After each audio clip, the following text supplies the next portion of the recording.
ଶ୍ରୀମଦ୍ଭାଗବତ ସପ୍ତମ ସ୍କନ୍ଦ ନବମ ଅଧ୍ୟାୟ ନାରଦ ଉବାଚ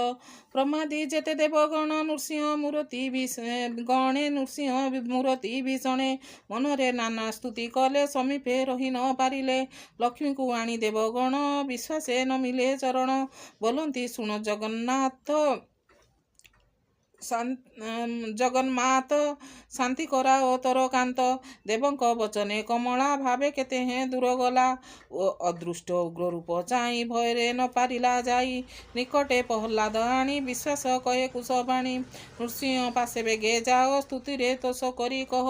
ଭୟ ନ ପାରୁ ଆମ୍ଭେ ଯାଇ ତତ୍କ୍ଷଣ ବ୍ରହ୍ମା ଆଜ୍ଞା ପାଇ ନୃସିଂହ ନିକଟେ ମିଳଇ କର ଅଞ୍ଜଳି ଶିରେ ଦେଇ ଚରଣ ତଳେ ଶିର ଦେଇ ନମିଲା ଦଣ୍ଡବତ ହୋଇ ଦେଖି ନୃସିଂହ ଦୟା ଚିତେ ସାନନ୍ଦ ଧରି ତାକୁ ହସ୍ତେ ଭୂମିରେ ତୋଳି ବସାଇଲେ ହସ୍ତ ପଙ୍କଜ ଶିରେ ଦେଲେ ସେ ପଦ୍ମ ହସ୍ତର ମହିମା କି ଗୁଣେ କରିବା ଉପମା କାଳ ଭୁଜଙ୍ଗ ଭୟ ପାଇ ଯେ ପ୍ରାଣୀ ଶରଣ ପଶଇ ସେ ପଦ୍ମ କର ରଖେ ତାର ପ୍ରାଣୀ ବଞ୍ଚଇ ସୁଖେ ଭରେ ନୃସିଂହ ଶିର ଲାଗି ଶିରେ ଅସୁର ଦୋଷ କଲା ଦୂରେ ତତ୍କ୍ଷଣେ ଜ୍ଞାନ ପ୍ରକାଶିଲା ସ୍ୱଭାବେ ଅସୁରର ବଳା ନୃସିଂହ ଚରଣ କମଳେ ମନ ନିରପିଲା ନିଶ୍ଚଳେ ବ୍ରହ୍ମ ପୁଲକ ତାର ଦେଇ ଆନନ୍ଦେ ଅଶ୍ରୁ ଜଳ ବହି ଶିରେ ନିବେଶୀ ଦୃଷ୍ଟ କରି ସେ ରୂପେ ଅନ୍ତର୍ଗତେ ପୁରୀ କର ଅଞ୍ଜଳି ବେନି ପାଣି ପ୍ରେମ ପୁଲକେ କହେ ବାଣୀ ବ୍ରହ୍ମାଦି ଦେବଙ୍କ ବିଷୟ ଜେଣେ ନୃସିଂହ ଦୟା ବହେ ଆତ୍ମାର ନିସ୍ତାରଣେ ଅଥେ ସଂସାରୁ ତରିବା କେମନ୍ତେ ତ୍ରିଚତ୍ୱାରିଂଶଂ ପଦେ ଶ୍ଲୋକେ ସ୍ତୁତି କର ଏକ ଏକେ ପ୍ରହ୍ଲାଦ ଉବାଚ ବ୍ରହ୍ମାଦି ସିଦ୍ଧମୁନି ଗଣ ସ୍ୱଭାବେ ସ୍ୱାତିକ ଲକ୍ଷଣେ ଅମୃତ ବଚନ ପ୍ରଭାବେ ନିର୍ମଳ ବିଶୁଦ୍ଧ ହୃଦये ନାନା ପ୍ରକାରେ ସ୍ତୁତି କରି ଆରାଧି ନ ପାରିଲେ ହରି ମୁଛାର ଅସୁର ହୋଇଣ କାହୁଁ ତୋଷିବି ନାରାୟଣ ଧନ୍ୟ କୌଳିନ୍ୟ ତପ ଜପ ତପ ପ୍ରଭାବେ ଶ୍ରୁତି ତେଜ ରୂପ ବଳ ପୌରୁଷ ବୁଦ୍ଧି ଯୋଗ ବିଭୂତି ସୁବିପୁଳ ଭୋଗ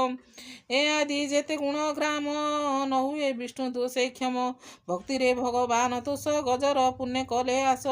ବିପ୍ର ଦ୍ୱାଦଶ ଗୁଣେ ଯୁକ୍ତ ସେ ଯେବେ ନୁହେଁ ବିଷ୍ଣୁ ଭକ୍ତ ସେ ବିପ୍ର ଶ୍ରେଷ୍ଠ ନ ବୋଲାଇ ସଂସାରୁ ତରିବ ସେ କାହିଁ ଯେବେ ଦ୍ୱାଦଶ ଗୁଣ ଧରେ ସେ ବିପ୍ର ସଂସାର ବ୍ୟବହାରେ ସ୍ୱଭାବେ ସତ୍ୟ ସମ ଦମ ଅହିଂସା ତପ କ୍ଷମା ଧର୍ମ ଅପରେ ଦାନ ଯଜ୍ଞ ଧୃତି ବିକାରେ ଶ୍ରୁତି ଅବିକୃତି ଦ୍ୱାଦଶ ବ୍ରାହ୍ମଣ ଲକ୍ଷଣ ଦେବେ ବର୍ଣ୍ଣିତ ଯେତେ ଗୁଣ ଏମନ୍ତ ବିପ୍ର ହୋଇ ଯେତେ ଭକ୍ତି ନ କରେ ବିଷ୍ଣୁ ଭାବେ ସେ ବିପ୍ର ସୋପଚ ବୋଲାଇ ସଂସାରୁ ତରି ବସେ କାହିଁ ଚଣ୍ଡାଳ ଜନ୍ମ ହୋଇ ଯେବେ ମନ ବଚନ ବିଷ୍ଣୁ ଭାବେ ଆତ୍ମା ପବିତ୍ର ଯେବେ କରେ ଚଣ୍ଡାଳ ତନୁ ସେ ନିସ୍ତରେ ବ୍ରାହ୍ମଣ ସର୍ବମାନ୍ୟ ହୋଇ ଆତ୍ମା ଉଦ୍ଧାରି ନ ପାରଇ ସେ ହରି ନିତ୍ୟ ଭାବେ ପୂର୍ଣ୍ଣ ଆତ୍ମା ପ୍ରକାଶେ ନିରଞ୍ଜନ ସେ କାହିଁ ଅଜ୍ଞାନ ସଂକଳ୍ପେ ଆବର ପ୍ରଜାନାନ କଳ୍ପେ ତେଣୁ ସେ ଦୟାଳୁ ବୋଲାଇ ଏଣୁ ଭରସା ପ୍ରାଣୀ ବହି କରନ୍ତି ପୂଜା ବିଧି ଯେତେ ଆତ୍ମା ମଙ୍ଗଳ ପ୍ରାପ୍ତି ଅର୍ଥେ ସ୍ୱଭାବେ ନିଜ ଆତ୍ମା ଦେଶ ଶେଷନ ଦର୍ପଣେ ପ୍ରକାଶ ତେଣୁ ଭରସା କଲି ମୁଁ ଈଶ୍ୱର ମହିମା ବନଇ ଯଦ୍ୟପି ନିଚେ ଜନ୍ମ ମୋର ସ୍ତବରେ ନାହିଁ ଅଧିକାର ତଥାପି ବୁଦ୍ଧି ଅଳ୍ପ ମୋର ମନ ବଚନେ ଅଧିକାର ମନ ବଚନ ଏ ସଂସାରେ ଅବିଦ୍ୟା ଶେଷ ପ୍ରକାରେ କର୍ମର ବଳେ ସଞ୍ଚରଇ ହରି ଭଜନ ଏ ତରଇ ତୁ ନିତ୍ୟ ସତ୍ୟ ଦାମୋଦର ମୁହିଁ ଯେ କିଙ୍କର ତୋହର ବ୍ରହ୍ମାଦି ଯେତେ ଦେବଗଣ ସେ ସର୍ବେ ତୋହର ଚରଣ ତୋତେ ଡରନ୍ତି ଭୟ ଚିତେ ପାଦେ ସେବନ୍ତି ଅବିରତେ ଏଣୁ ସଂସାର ରକ୍ଷା ଅର୍ଥେ ତୋ ଅବତାର ଏ ଜଗତେ ଏଣୁ ଏ କୋପ ତୁ ସଂହର ତୁ ନାଥ ଜଗତ ଈଶ୍ୱର ତୁ ଯେ ଅସୁର ହତ କଲୁ ସଂସାର ଭୟ ନିବାରିଲୁ ଆନନ୍ଦ ସାଧୁଙ୍କର ମନେ ସର୍ପ ବୃଷିକ ନାଶ ଜେନେ ଲୋକ ନିବୃତ ଉପାଦାନେ ଭଜିଲେ ତୋହର ପ୍ରସନେ ଏବେ ଭୀମ ରୂପ ହର ଶୁଣ ହେ ପ୍ରଭୁ ଚକ୍ରଧର ଜିହ୍ୱା ଚଞ୍ଚଳ ସୌଦାମିନୀ ପ୍ରଳୟନିତ ନେତ୍ର ବେନି ଭ୍ରୁକୁଟି କୁଟିଳ ପ୍ରଚଣ୍ଡ ଦୁଷ୍ଟ କରାଳ ପାଟିତୁଣ୍ଡ ଅସୁର ହୃଦୟ ରୁଧିରେ ଅଙ୍ଗେ ତ ପୁଷ୍ପମାଳା করে কেশর দিশে গৌরবন রুধিরে রঙ্গ বেনি কর্ণ তুম্বর গোর নাদ শুনি প্রলয় বজ্র প্রায় মণি ঐরাবতী আদি নাগে পড়াই গলে କଲେ ଅଷ୍ଟଦିଗେ ଅନଳ ପ୍ରାୟ ନଖ କାନ୍ତି ଅସୁର ରୁଧିର ପିବନ୍ତି ଏମନ୍ତ ରୂପ ତୋର ଚାହିଁ ଭୋନାଥ ମୋର ଭୟ ନାହିଁ ତୁ ନାଥ ଶରଣ ବତ୍ସଳ ଅଭୟ ଆତ୍ମା ଆଦି ମୂଳ ସଂସାରେ ତୋର ଚକ୍ରେ ପଡ଼ି ଆତ୍ମାର ନିଜ ପଥେ ଉଡ଼ି ସେ ମାୟା ଚକ୍ରେ ଜୀବ ଘେନି ବୃଥା ଭ୍ରମଇ ନାନା ଯୋନି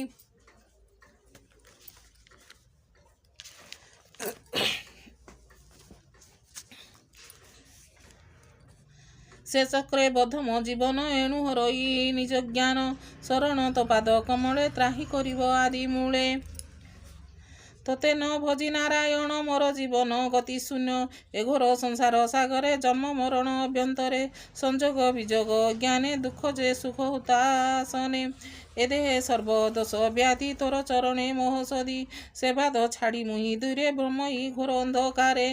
ଏବେ ମନ୍ତ ଆଜ୍ଞା କର ଯେ ମନ୍ତେ ପାଦ ସେବୁ ତୋର ତୁନାଥ ପ୍ରାଣୀଙ୍କ ଜୀବନ ପ୍ରିୟ ଦେବତା ବନ୍ଧୁଜନ ତୋର କୀର୍ତ୍ତନ ଲୀଳା କଥା ବିରଞ୍ଚି ସଭା ମଧ୍ୟରେ ଗୀତା ମୁଁ ତୋର ଲୀଳା ଭାବ ଗୁଣି ତୋରିବି ଭବ ତରଙ୍ଗିଣୀ ସେ ପାଦ ପଦ୍ମ ମନ ମଧ୍ୟରେ ଯେ ଅବା ଚିନ୍ତନ୍ତି ଆନନ୍ଦେ ତାହାଙ୍କ ସଙ୍ଗେ ମୋର କର ଏମୟା ସଂସାରୁ ଉଦ୍ଧାର ବାଳକ୍ୟ ରକ୍ଷଣ ସଂସାରେ ପିତା ମାତାଙ୍କୁ ନାହିଁ ପରେ ଭୀଷଣ ସମୁଦ୍ର ଲଙ୍ଘନେ ପ୍ରାଣୀଙ୍କୁ ନୌକା ଯେସନେ ପଥ ତୃପତ ପ୍ରାଣୀ ଜେନେ ଜୀବନ ରଖେ ଜଳ ପାନେ ତେମନ୍ତ ତୋହର ଚରଣ ଏଣୁ ମୁଁ ପଶିଲି ଶରଣ ଭୋନାଥ ତୋର ମାୟା ବଳେ ପ୍ରକୃତି ଏ ମାୟା ଶୈଳେ କାଳର ବଳେ ସଙ୍ଗ ହୋଇ ଯାହାଙ୍କୁ ଜେଣେ ସଂଯୋଗଇ ଏଣେ କାହାକୁ ନ ଯୋଗାଇ ସେ ଫଳ ପରହସ୍ତେ ହୋଇ ତାକୁ ଆସଇ କାହିଁ ତୁଇ କାହାକୁ କାହା ନେଇ ଦେଇ ଜୀବର ନ କରେ ନାନା ଗତି ଏମନ୍ତ ପ୍ରଧାନ ପ୍ରକୃତି ସେ ଜୀବ ତୋର ସଙ୍ଗ ରହେ ଭାବେ ଭ୍ରମଇ ସର୍ବଦେହେ ଏ ଜୀବ ତୋର ଅଂଶୁ ଜାତ ଯାହାର ବସ ଏ ଜଗତ ତାହାକୁ କର୍ମମୟ କରି ଏ ମାୟା ଯମପୁର ଧରି କାଳର ବସେ ବଳେ ବସ ହୋଇ ଦେବ ବଚନେ ବଦ୍ଧ ଜଇଁ ସଂସାର କ୍ରୀଡ଼ା ଘେନି କରେ କର୍ମେ ଭ୍ରମଇ ଅତି ଖରେ ବସଇ ଦଶ ଇନ୍ଦ୍ରିୟ ମନ ସଙ୍ଗେ ଶବ୍ଦ ସ୍ପରଶ ରୂପ ଗନ୍ଧ ରସେ ରସଇ ସର୍ବକାଳ ଏମନ୍ତ ବ୍ରହ୍ମେ ସବୁବେଳ ଏମନ୍ତ ଚକ୍ରେ ଯିବ ବସି କର୍ମ ବିଷୟା ରସେ ରସି ଚକ୍ରେ ଭ୍ରମଇ ଦୁଃଖ ସହି ତାବତ ଆତ୍ମା ମୁଖ୍ୟ ନାହିଁ ନିତ୍ୟ ଜୀବିତ ଆତ୍ମା ଗୁଣ ତେଜ ବଳେ ନାରାୟଣ କାଳକୁ ଆତ୍ମାବଶ କରି ବିଷୟା ଶକ୍ତିକୁ ଆବରି ସେ ସୃଷ୍ଟି କାଳଚକ୍ର ଥାଇ ସେ ଚକ୍ରେ ଜୀବକୁ ବସାଇ ପେଡ଼ଇ ଯନ୍ତ୍ର ପ୍ରାୟ ତେଣୁ ପିଡ଼ଇ ମୋର କାଏ ଏବେ ମୁଁ ତ ଚରଣ ଗତେ ଚକ୍ର ଉଦ୍ଧର ନାଥ ମତେ ଏବେ ମୁଁ ଦେଖିଲି ପ୍ରତ୍ୟକ୍ଷ ଭନାଥ ତୋର ସମକ୍ଷ ବ୍ରହ୍ମାଣ୍ଡ ମତେ ଯେତେ ଦେବା ମନୁଷ୍ୟ କରି ତାକୁ ସେବା ଇଚ୍ଛନ୍ତି ଐଶ୍ୱର୍ଯ୍ୟ ଭୋଗ ସ୍ୱାତିକ ସଂଯୋଗ ବିଯୋଗ ଏ ଦେବେ ମୋର ପରି ପିତା ତ୍ରାସେ ଦଣ୍ଡ ନ ଥାନ୍ତି ଅବକାଶେ ଦ୍ରୋହାଦ ଭୃକାଟି କୁଟିଳ ଭୟ ଚରଇ ଆଖଣ୍ଡଳ ତୁ ଏବେ ଏହାକୁ ସଂହାରି ରଖିଲୁ ସର୍ବଦେବ ଶିରି ତେଣୁ ମୁଁ ପ୍ରାଣୀଙ୍କ ବିଶ୍ୱାସେ ଯେ ଫଳ ଏ ଭୂତ ଭବିଷ୍ୟ ଆତ୍ମା ସଂଯୋଗ ପ୍ରିୟ ଅର୍ଥେ ଇନ୍ଦ୍ରିୟ ସୁଖ ପରମାର୍ଥେ ଏ ସର୍ବ ବାଞ୍ଛିତୋର ବଳେ କାଳ ହରଇ ଅବହେଳେ ତେଣୁ ମୋହର ନାହିଁ କାର୍ଯ୍ୟ ଚରଣେ ରଖ ଦେବରାଜ ତୋ ମାୟା ଅଶେଷ ସଂସାରେ ସ୍ୱପ୍ନ ମୃଗ ତୃଷା ଆକାରେ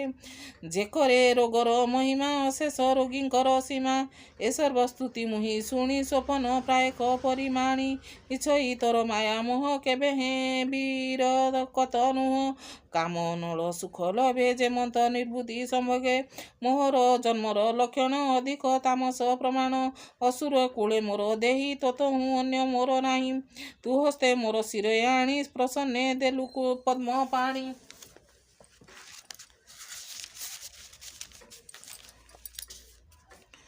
ତୋର ପ୍ରସାଦେ ପଦ୍ମନାଭ ବ୍ରହ୍ମା ଶଙ୍କରେ ଯେ ଦୁର୍ଲଭ କମଳା ତୋର ପାଦେ ଥାଇ ତୋ ପାଦେ ଲଭିନ ବାରଇ ତୋର ମହିମା ଭାବଗ୍ରାହୀ ପର ପର ତୋର ନାହିଁ ଏ ଜୀବ ପରାପର ଜାଣେ ସଂସାର ଗତି ପରମାଣେ ଉତ୍ତମେ ସେବିତ ଚରଣ ସେ ପ୍ରାଣୀ ଖଟେ ଅନୁକ୍ଷଣ ସେ ପାଦେ ତାର ଦୟା କରେ ପ୍ରସନ୍ନେ ସର୍ବ ଦୁଃଖ ହରେ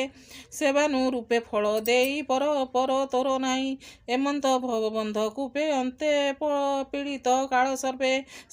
ସେ କୂପେ ପଡ଼ି ସର୍ବଜନେ କାମ କଳ୍ପନ୍ତି ନିତ୍ୟ ମନେ ତାହାଙ୍କ ସଙ୍ଗ ଫଳ ପାଇ ସେ କାମେ କଳ୍ପୁଥାଇ ମୁହିଁ ନାରଦ ମୁନି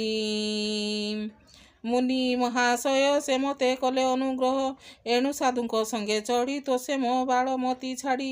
ଅନନ୍ତ ମୋ ପ୍ରାଣ ରକ୍ଷଣେ ପିତାର ମରଣ କାରଣ, ଭକ୍ତ ବାକ୍ୟ ରକ୍ଷଣ ଅର୍ଥେ ତୋପବତାର ଏ ଜଗତେ। ମୋ ପିତା ଖଡ଼୍ଗ ଧରି କରେ ପ୍ରତିଜ୍ଞା କଲା ମୋ ଆଗରେ, ବୋଇଲା ଦେଖତ ଈଶ୍ୱର ନୋହିଲେ ଛେଦିବି ତ ଶିର। ମୁଁ ଈଶ୍ୱର ତିନି ପୁରେ ମତ ହୁଁ ଅଛି କେବା ପରେ, ଏଣୁ ମୋ ବାକ୍ୟ ସତ୍ୟ କରି ତୋହର ରୂପ ନର ହରି। ତୁ ଏ ଜଗତ ରୂପ ଧରି ସଂସାର ମଧ୍ୟ ବିଜେ କରି, ପ୍ରକାଶ ସ୍ଥୂଳ ସୂକ୍ଷ୍ମ ରୂପେ ନିର୍ଲୋପ ହୋଇ ଏକ ରୂପେ, ସଗୁଣ ଭଜୁ ଗୁଣମୟେ ମାୟା ପ୍ରକାଶୁ ନାନା ଦେହେ। ବିହରୁ ଗୁଣ ମଧ୍ୟ ପଶି କେ କହେ ତ ଗୁଣ ବିଶେଷୀ, ସତ୍ୟ ଅସତ୍ୟ ଜଗତ ତତହୁ ନୁହେଁ ଭିନ୍ନ ମତ। ମାୟାରେ ଆତ୍ମା ପରକାରେ ଅଶେଷ ବୁଦ୍ଧିରେ ବିଚାରେ, ସ୍ଥିତିପାତକ ଅନ୍ତର୍ଦୃଷ୍ଟି ତରୁ ପଲ୍ଲବ ପ୍ରାୟ ମୁଷ୍ଟି। ଜଗତେ ତୁହି ମାୟା ବଳେ ଆତ୍ମାର ଥାଉ ତୁ ନିଶ୍ଚଳେ, ସୃଷ୍ଟି ସଂହାରୀ ମାୟା ବଳେ ନାଗ ନଳ ତୁ ନିଶ୍ଚଳେ। ତୁ ନିଜ ସୁଖ ଅନୁଭବ ନିତ୍ୟ ସ୍ୱରୂପ ପଦ୍ମନାଭ, ମୁଦ୍ରିତ ଲୋଚନ ମୁରାରୀ ନିଦ୍ରାକୁ ହୃଦରେ ସଂହାରୀ। ତୁଇ ଅଖିଳ ରଖୁ ତହିଁ ଶୁଣୁ ଗୁଣ ସମ୍ଭବ ଆଉ କାହିଁ, ସେ ଗୁଣ ମାନନ୍ତ ଶରୀରେ ଚେତଇ ନିଦ୍ରା ଅଭ୍ୟନ୍ତରେ। କାଳର ବଳେ ତୋ ନୟନେ ଯୋଗ ସମାଧି ଅବସାନେ, ତୋ ନାଭି ମଧ୍ୟ ଜଳ କୋଣ ବୀଜ ପ୍ରକାଶେ ତତକ୍ଷଣ। ବଟବୃକ୍ଷର ପ୍ରାୟ ହୋଇ ପଦ୍ମ ମୃଣାଳ ପ୍ରକାଶ ହୋଇ, ସେ ପଦ୍ମ ମଧୁ ବ୍ରହ୍ମା ଜାତ ନ ଜାଣେ ଆତ୍ମାର ତଦନ୍ତ। ତୁ ଜୀବ ଆତ୍ମା ତା ଶରୀର ପ୍ରକାଶୁ ବାହ୍ୟ ଅଭ୍ୟନ୍ତରେ, ତାହା ନ ଜାଣେ ଦେବ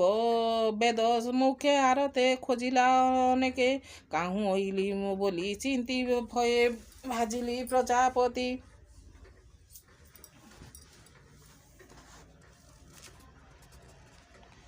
ପୁଣି ପଶିଲା ମହାଜଳେ ସତେ ବରଷ ଯୋଗ ବଳେ। ଅଙ୍କୁର ମାର୍ଗେ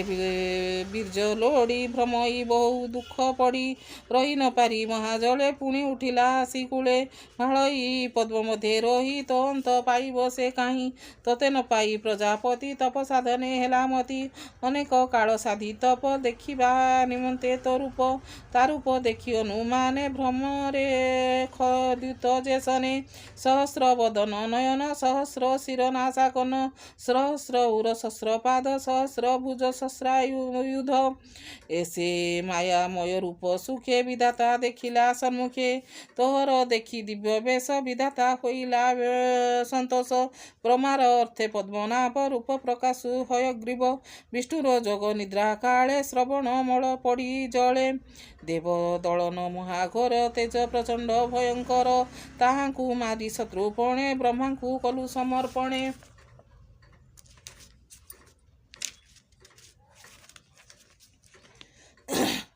ଏହି ପ୍ରକାରେ ନରହରି ନୃସିଂହ ରୂପେ ଅବତରି, ଦେବତା ମତ୍ସ୍ୟ ଆଦି ରୂପେ ସେ ଅବତାର ମହାକଳ୍ପେ। ଦୁଷ୍ଟ ନିବାରୀ ସନ୍ଥ ପାଳୁ ତୁ ନାଥ ପରମ ଦୟାଳୁ, ଯୁଗାନୁ ମତେ ଧର୍ମ ଯେତେ ତୁ ନାଥ ପାଳୁ ଏ ଜଗତେ। କଳି କଳୁଷ ଆଦି ଗୁଣ ଯୁଗ ସ୍ୱଧର୍ମେ ତୁ ପାଳିନ, ନିରତେ ମାୟା ଜଡ଼େ ସନ ପାପ ସଂକଳ୍ପ ଦୃଷ୍ଟ ମନ। ଏଣୁ ତୋ କଥାମୃତେ ରତ କେ କରି ପ୍ରାଣେ ଦୃଢ଼ ଚିତ, କାମ ସଂକଳ୍ପେ ତୁ ଆତୁର କାହିଁ ଲଭିବି ଗତି ତୋର। ଏ ଦେହେ ଇନ୍ଦ୍ରିୟଙ୍କ ଗୁଣ ଭନାଥ ସାବଧାନେ ଶୁଣ, ଏ ଆତ୍ମା ଗତି ହୃଦ ଗତେ ଚଳ ଇନ୍ଦ୍ରିୟ ଆୟତେ। କ୍ଷୁଧା ଲାଳସେ ଜିହ୍ୱାଧାରେ ତୃଷିତ ତୃଷା ବଳ କରେ, ଇନ୍ଦ୍ରିୟ ଧରେ କାମ ଭୋଗେ ଗୁହ ଧରଇ ମଳ ସ୍ୱର୍ଗେ। ଚର୍ମ ଧରଇ ଶୀତ ଘର୍ମେ, ଉଦର ଧରେ ଭସ୍ମ କର୍ମେ। ଶ୍ରବଣ ଶବ୍ଦ କର୍ଣ୍ଣ ଧରେ ଗନ୍ଧାର୍ଧ ନାସିକା ବିବରେ, ରୂପ ସଂଯୋଗ ଦୃଷ୍ଟି କରେ ବଳ ବିକ୍ରମ ଶକ୍ତି ଧରେ।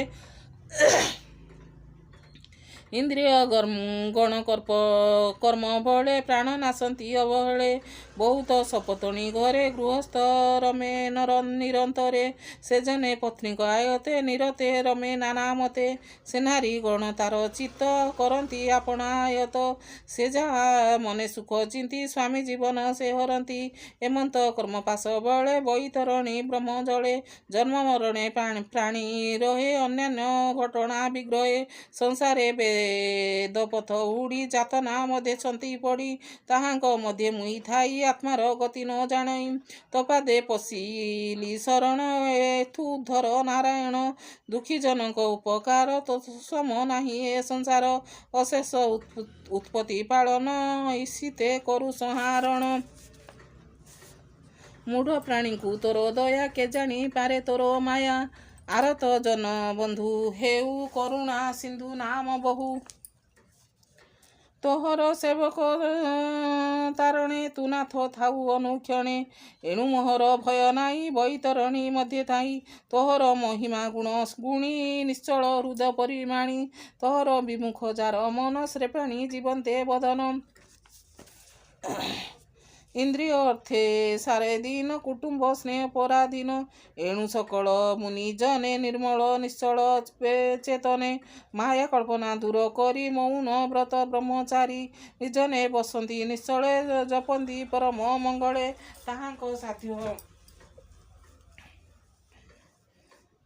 ସାଧ୍ୟ ଅନୁକ୍ଷଣେ କଳ୍ପଇ ଭ୍ରମ ଭବ ଭ୍ରମ ବଣେ ଭ୍ରମେ ଭ୍ରମାନ୍ତି ପ୍ରାଣୀଙ୍କର ତତୁର ଭକ୍ଷକ କେୟାର ଏ ଗୃହେ ମଥୁନାଦି ସୁଖେ ପ୍ରାଣୀ ପଡ଼ନ୍ତି ଦୁଃଖ ଶ୍ଲୋକେ କଣ୍ଡୁଜେ ସନ ନଖେ ମାଜେ ନିମିଷ ମାତ୍ରେ ସୁଖ ବୁଝେ କଣ୍ଡୁ ଅନ୍ତରେ ବହେ ଦୁଃଖ ତେସନ ଗୁହ ବନ୍ଧ ସୁଖ ଏଣୁ କରମେ ଜ୍ଞାନୀ ଜନ ତପାଦ ପଦ୍ମେ ଦେଇ ମନ ମୌନ ବ୍ରତ ଶୌଚ ତପ ସ୍ୱଧର୍ମ ଅର୍ଦ୍ଧନୟ ତପ ଏକାନ୍ତ ସର୍ବସେବା ବିଧି ନିର୍ମଳ ନିଶ୍ଚଳ ସମାଧି ଜ୍ଞାନ ଅମୃତ ଗୁରୁ ବାଣୀ ସୁଜନେ ଶୁଣ ପରିମାଣୀ ଯେ ଅପବର୍ଗ ସାଧ୍ୟ ଅର୍ଥେ ପ୍ରାଣୀଙ୍କ ମତି ସାଧୁ ଚିତେ ତୋର ଚରଣେ ଭାବଗ୍ରାହୀ ଦମ୍ଭେ ଲଭିବେ ଏହା କାହିଁ ଏ ସୃଷ୍ଟି ମଧ୍ୟେ ପଦ୍ମମୁଖ ତୁ ନାଥ ହେଉ ସ୍ଥୂଳ ସ୍ମୁଖ ବୀଜରୁ ଅଙ୍କୁର ଯେମନ୍ତ ପ୍ରକାଶ କର ଏ ଜଗତ ଏ ବୀଜ ଅଙ୍କୁର ତ ଦେହି ତୋର ପ୍ରକାଶ ହୃଦେ ବହି ସତ୍ୟଲଭଇ ଅବିରତେ ତୋରୂପ ନ ଜାଣନ୍ତି ଚିତେ ଯୋଗ ସାଧନ ସାଧ୍ୟ ସାଧେ ଅନଳ ଜେନେ ଦାରୁ ମଧ୍ୟେ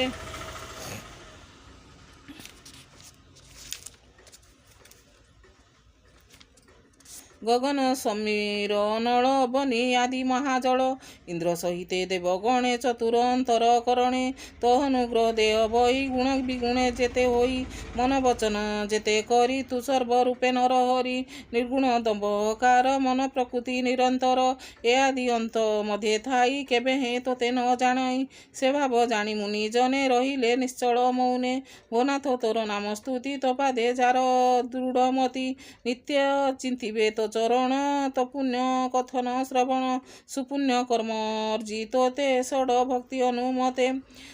ଯେ ଅବା ସାଧନ୍ତି ଜଗତେ ସେ ତୋତେ ଲଭନ୍ତି ନିଶ୍ଚିନ୍ତେ ତୁ ନାଥ ଅନନ୍ତ ମୂରତି ପରମ ଜ୍ୟୋତିଙ୍କର ଜ୍ୟୋତି ଏମନ୍ତ ଧର୍ମସୂତ ଆଗେ ନାରଦ ମୁନି ଅନୁରାଗେ କହନ୍ତି ସଭା ମଧ୍ୟେ ବସି ଶୁଣ ନୃପତି କୁରୁବଂଶୀ ଅସୁର ସୁତ ଅନୁମତେ ଯେତେ ବନିଲା ଭକ୍ତି ମତେ ଶୁଣି ସନ୍ତୋଷ ନାରାୟଣ ସେ ହରି ସ୍ୱଭାବେ ନିର୍ଗୁଣ ସୁପ୍ରୀତେ ତାକୁ କୋଳେ ଧରି ପ୍ରଚଣ୍ଡ କୋପନର ହରି କହନ୍ତି ମଧୁର ବଚନ ଶୁଣ ହେ ଅସୁର ନନ୍ଦନ ନୃସିଂହ ବାଚ ସନ୍ତୋଷେ ଜାଣିଲି ତ ଭାବ ଏନର ଲୋକେ ତୁ ଦୁର୍ଲଭ ମୁଁ କାମ ପୂର୍ଣ୍ଣ ପ୍ରାଣୀଙ୍କର ଆତ୍ମାନୁ ରୂପେ ମାଗବର ସେ ଯେ ପ୍ରୀତି ନ କରଇ ମତେ ମୁଁ ତାକୁ ଦୁର୍ଲଭ ଜଗତେ ମତେ ଦେଖଇ ଏ ନୟନେ ତାର କି ତପ ପ୍ରୟୋଜନେ ଏ ଘେନିଛନ୍ତି ଜ୍ଞାନୀ ଯେତେ ଭାବେ ଭଜନ୍ତି ପ୍ରାଣୀ ମତେ ଚିତ୍ତେ ପ୍ରସନ୍ନ ବର ଦେଇ ସର୍ବ ଆଶିଷ ପୁଣ୍ୟ ମୋହି ଏମନ୍ତ ବରଲୋଭ କହି ମନ ମୋହିଲେ ଭାବଗ୍ରାହୀ ଏମନ୍ତ ଦୃଢ଼ ଭକ୍ତି ତାର କରେ ନ କଲା ଅଙ୍ଗୀକାର ଏମନ୍ତ ମହିମା ଯାହାର ଦେବଦାନବେ ଅଗୋଚର ସେ ପ୍ରହ୍ଲାଦ ପାଦ ଗତେ ନମଇ ବିପ୍ର ଜଗନ୍ନାଥ ପାଦ ଗତ ନମଇ ବିପ୍ର ଜଗନ୍ନାଥ ଇତି ଶ୍ରୀମଦ୍ଭାଗବତେ ମହାପୁରାଣେ ପରମହଂସ ସଂହିତାଏ 82 ସପ୍ତମ ସ୍କନ୍ଧେ ନୃସିଂହ ସ୍ତୁତି ଚରିତେ ନାମ